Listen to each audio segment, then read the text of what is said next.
अस्सलाम वालेकुम, this is ODA foxtrot from defence outpost. तो आज हम लोग पाकिस्तान नेवी से रिलेटेड एक बहुत ही बड़ी न्यूज़ को डिस्कस करेंगे इस वीडियो के अंदर, जिसमें पाकिस्तान नेवी जो है वो एक एंटायरली नए क्लास की शिप्स को बाय करने जा रही है। और अगर ऐसा होता है तो ये जो शिप्स नहीं होंगी, ये पाकिस्तान नेवी की सबसे ज़्यादा बड़ी और पावरफुल शिप्स होंगी। तो इन्हीं तमाम चीज़ों के ऊपर आज हम लोग डिस्कशन करेंगे। लेकिन वीडियो में आगे बढ़ने से पहले अगर आप लोगों ने अभी तक चैनल को सब्सक्राइब नहीं किया तो please make sure to like this video and do subscribe the channel. तो ये सब जो है ये तब स्टार्ट हुआ जब कल ही पाकिस्तान नेवी की एक प्रेस रिलीज आई, जिसमें जो हमारे चीफ ऑफ नेवल स्टाफ हैं एडमिरल नवीद अशरफ, वो नेदरलैंड्स के ऑफिशियल विजिट के ऊपर थे, जिसमें उन्होंने नेदरलैंड्स की जो नेवी है उनके हेडक्वार्टर्स को विजिट किया, साथ में और की इंस्टॉलेशंस को विजिट किया। और एक जो स्पेशल विजिट अंदर इंक्लूड था वो डेमन शिपयार्ड्स का था। उनके वहां पर एक प्लांट को उन्होंने विजिट किया, जिसके अंदर जो है एट दिस टाइम नेदरलैंड्स की नेवी के लिए फ्रिगेट्स को कंस्ट्रक्ट किया जा रहा है, जो कि D7 प्रोविंसियन क्लास के फ्रिगेट्स हैं।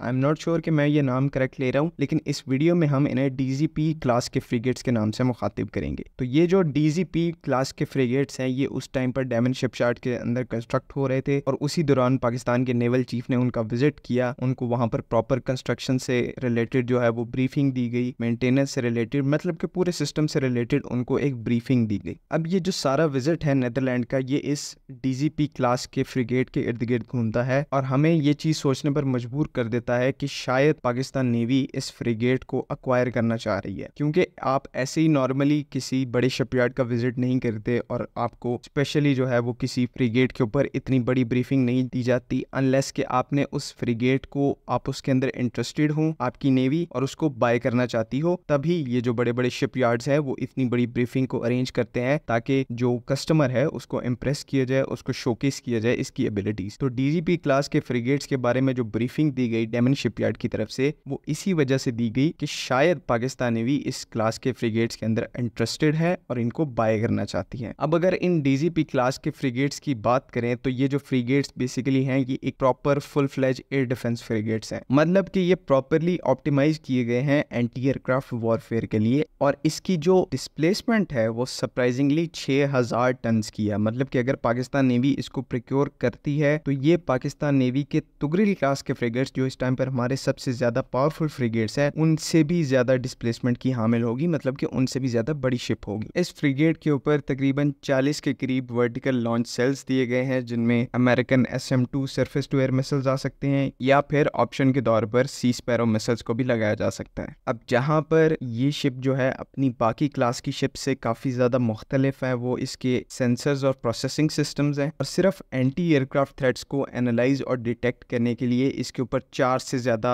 रेडार्स लगे हुए हैं, सेंसर्स लगे हुए हैं, जो कि डिफरेंट पैरामीटर्स पर आने वाले इनकमिंग थ्रेट्स को एनालाइज, डिटेक्ट और न्यूट्रलाइज करने की कैपेबिलिटी रखते हैं, जिसमें सरफेस सर्च रेडार से लेकर long range infrared search and track systems और ऑप्टिकल सर्वेलेंस सिस्टम्स भी शामिल है, जो कि इस टाइम पर हमें किसी और क्लास के फ्रिगेट के ऊपर नॉर्मली देखने को नहीं मिलते। बाकी जो इसकी इक्विपमेंट और सेंसर्स की लिस्ट है वो बहुत ज़्यादा बड़ी है, लेकिन हमने इधर सिर्फ 2 पॉइंट्स को हाईलाइट किया है, जिसमें इसके VLS सिस्टम्स हैं और साथ में जो इसके सेंसर्स हैं हमने सिर्फ उनको हाईलाइट किया है। बाकी चीज़ों को हम लेटर ऑन एक ब्रीफ वीडियो के अंदर डिस्कस करेंगे। लेकिन अगर हम सिर्फ इन 2 एस्पेक्ट्स को डिस्कस करें तो ये इसको बहुत ही ज़्यादा केपेबल फ्रिगेट बनाती हैं, और होपफुली अगर पाकिस्तान इनको अक्वायर करता है तो ये जो शिप होगी, ये जो पर्टिकुलर फ्रिगेट होगा DZP क्लास का, ये पाकिस्तान नेवी की एग्जिस्टिंग तुगरिल क्लास के फ्रिगेट्स से भी ज्यादा केपेबल होगा, क्योंकि उसके ऊपर सिर्फ 32 सेल में वर्टिकल लॉन्च सिस्टम्स दिए हुए हैं, लेकिन इसमें जो है वो 40 सेल्स हैं, और इसके अंदर जो मिसाइल्स हैं VLS सेल्स के अंदर वो भी ज्यादा केपेबल हैं एज कम्पेयर टू जो हमारे तुगरिल क्लास के ऊपर है। ओवरऑल हमारे नेवल चीफ का फ्रिगेट को इंस्पेक्ट करना, इसको विजिट करना, इसके बारे में डिटेल्स को अक्वायर करना, ये पॉसिबली, जैसे मैं आपको पहले बता चुका हूँ, ये इस चीज का एक इशारा है कि पाकिस्तान नेवी जो है वो आने वाली टाइम में एयर डिफेंस फ्रिगेट्स के ऊपर ज्यादा इन्हिसार कर रही है और उनको बाय करना चाहती है। और पाकिस्तान नेवी की जो एयर डिफेंस के लिए प्रेफरेंस है वो कोई नई चीज नहीं है। आपको पता है हम लोग पहले जुल्फकार क्लास के फ्रिगेट्स को ऑपरेट करते हैं, जो हमने बहुत पहले परचेज किए थे। उसके अंदर जो एंटी एयरक्राफ्ट कैपेबिलिटी थी, एयर डिफेंस कैपेबिलिटी थी, वो मिनिमम थी, लेकिन उसके बाद हमने जो है वो तुगरिल क्लास के फ्रिगेट्स को लिया, जिनमें VLS सेल्स पहली दफा हमारे पास आए। उसके बाद बाबर क्लास के फ्रिगेट्स को लिया, जो कि अगेन एयर डिफेंस कैटेगरी में बहुत ज्यादा केपेबल कॉर्वेट्स हैं। उसके बाद जो हमने यरमुक क्लास की OPBs को अक्वायर किया, वो उनके अंदर VLS सेल्स हैं। और अब जो ये डीजीपी क्लास के शिप्स हैं या फ्रिगेट्स हैं जिनमें पाकिस्तान नेवी का इंटरेस्ट ग्रो हो रहा है, ये भी एक full fledge air defence frigates है। पाकिस्तान नेवी श्योरली अपने जो एयर डिफेंस के गैप को उसको भरपूर तरीके से क्लोज करने की कोशिश कर रही है, और ना सिर्फ उस गैप को क्लोज किया जा रहा है बल्कि उस गैप के ऊपर एक प्रॉपर कैपेबिलिटी को एस्टेब्लिश किया जा रहा है, ताकि इस रीजन के अंदर एयर डिफेंस के लिहाज से पाकिस्तान नेवी अंडर इक्विप्ड ना रहे। क्योंकि हम सबको पता है कि हमने एक आने वाले टाइम में इंशाल्लाह से ब्लू इकोनॉमी को सपोर्ट करना है, और in order to make our sea lines secure and safe हमें बहुत ज्यादा एडवांस एयर डिफेंस कैपेबिलिटी चाहिए अपनी मर्चेंट शिप्स को प्रोटेक्ट करने के लिए, अपनी कोस्ट लाइन को प्रोटेक्ट करने के लिए। तो ये जो स्टेप है ये उसी तरफ हो सकता है, उसकी बेटरमेंट के लिए हो सकता है, जो कि पाकिस्तान नेवी आने वाले टाइम में उठाने जा रही है। तो आई होप आप लोगों को वीडियो जो है वो समझ में आ गई होगी। इससे मुतालिक अगर कोई भी कंफ्यूजन है तो आप कमेंट्स में ज़रूर पूछें। बाकी अगली वीडियो तक के लिए अल्लाह हाफिज़।